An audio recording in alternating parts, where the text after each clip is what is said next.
Hamilton, a 7-time Formula One world champion, has slammed his Mercedes after a disastrous start to the 2022 season. After a new low at the Emilia-Romagna Grand Prix, Hamilton confessed his title prospects were virtually finished because of the undrivable Mercedes F1 car.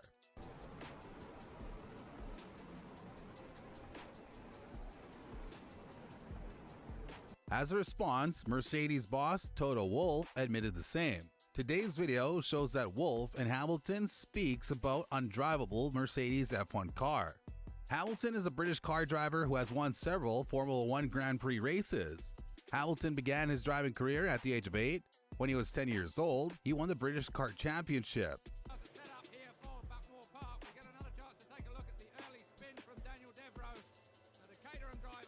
Hamilton was signed to the McLaren and Mercedes-Benz Young Driver Support Program 3 years later, where Lewis received the training and support he needed to improve his talents.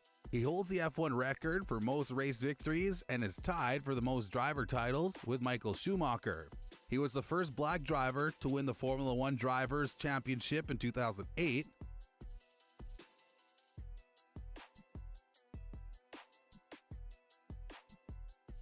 As many people know, Formula One is one of the international sports leagues with drivers from all over the world competing. The 20 drivers represent more than a dozen nationalities, with many more in the paddock and team.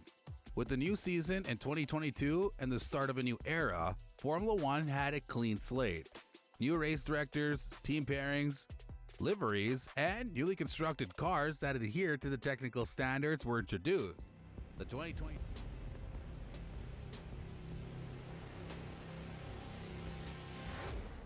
2022 season included 10 teams, 20 drivers, and 22 races over 36 weekends.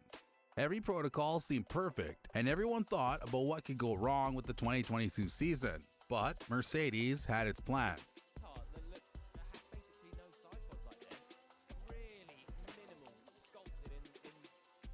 Yes, the undrivable Mercedes F1 car virtually finished the title prospects of Lewis Hamilton. Toto Wolff, the Mercedes team boss, apologized to Lewis Hamilton for supplying him with an undrivable car after the team's disastrous day at Imola. Through the Emilia-Romagna Grand Prix, Hamilton was stranded outside the points, being lapped by eventual race victor Max Verstappen on his way to a sad P13 finish.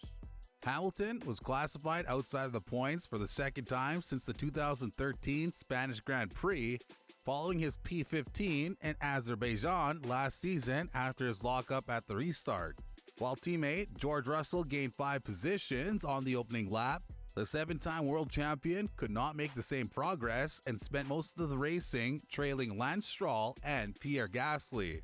As a result, a sluggish pit stop drives him even farther down the list.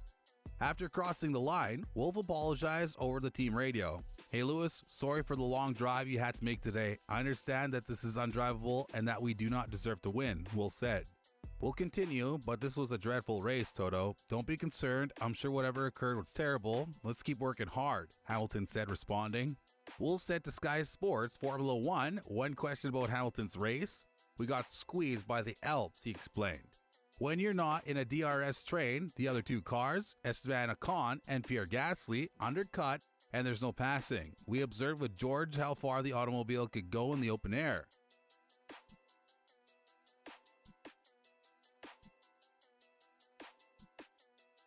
However, we do not deserve the world champion material. It's not fit for a world champion. All we have to do now is repair the automobile," Toto added. The problem ahead of Mercedes is acquiring a grasp on the car's purpose, with the degree of bouncing providing both uncomfortable for the drivers and increasing the W13's general lack of speed compared to Ferrari and Red Bull. Make a tyre change too.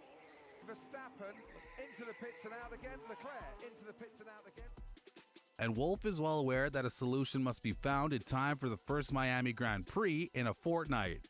"We're going to look at things for Miami. I believe we can make progress in our understanding of automobiles. It's another day. All we have to do now is learn more and provide development to the automobile to address the bouncing," Wolff said. Lewis Hamilton has had a difficult weekend from beginning to end due to no fault of his own. After Daniel and Carlos clashed, he moved up to 11th position. But unfortunately, they were undercut on the transition by a couple of vehicles and lost some time due to a delayed stop. As they exited the pits, Esteban was released into Lewis's path. The following 44 circuits were extremely unpleasant since he was locked in the DRS train and couldn't get out. Nevertheless, they know where they are currently in performance and where they need to go. However, there are a few severe problems with the vehicle that we can address. We can close a lot of that gap fast, but time is running out and we need to keep moving forward in the next 2 races if we want to keep the leaders within reach this year. Not only are Mercedes proposing troubles delaying him back, but they're also causing him bodily discomfort, said George Russell. In internal edges, basically, of the side pod, but they obviously feel confident in it. George Russell claims that the present level of proposing experience among Formula 1 drivers is unsustainable, claiming that the bouncing at Imola after the race gave him practically chest problems. With the level of proposing encountered by his drivers, Mercedes chief Toto Wolff wondered how the two of them could even keep the vehicle on the track at times.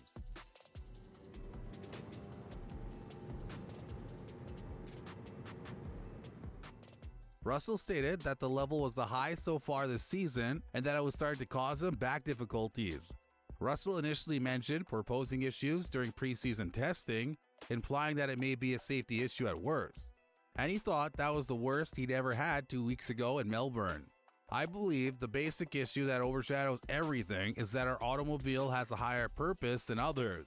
We can't run it where it has to because of the bouncing. It has significant implications for tire grip configuration.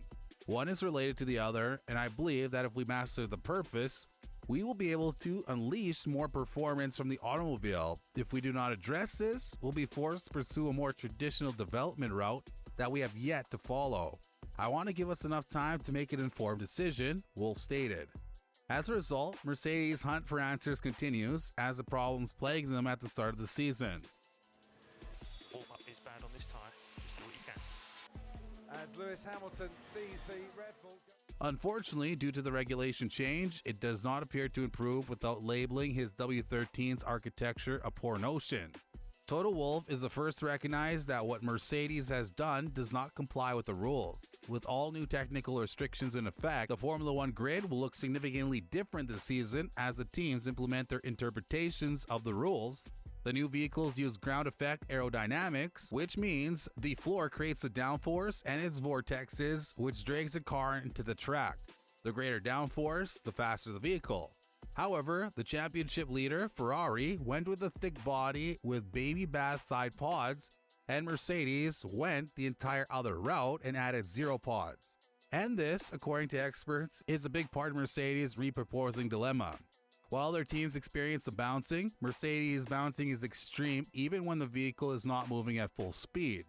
Because 0 pods imply nothing is assisting with the stiffness of the floor, it begs the issue of whether the Brackley team, which has yet to win a Grand Prix this season, made a design error.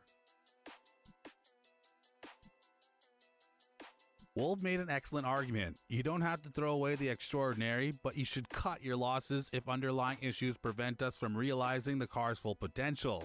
By understanding where we went wrong, you can cut the losses next year. We don't have it right now. Lewis Hamilton, who finished 13th in the Emilia-Romagna Grand Prix while teammate George Russell finished 4th, feels it's too early to judge whether Mercedes has taken the wrong path. All of the questions are legitimate. I'm not sure if the concept of this undrivable Mercedes F1 car is faulty. I'm not an aerodynamicist, Hamilton stated. We'll know whether or not this is the case. Maybe Mercedes will correct the bouncing and uncover more significant potential suddenly. However, it's impossible to dismiss it. Hopefully, it'll be revealed soon and they'll be able to begin focusing on the answer, which they have yet to discover. What do you guys think about Wolff and Hamilton's words on the undrivable Mercedes F1 car? Let us know in the comment section below.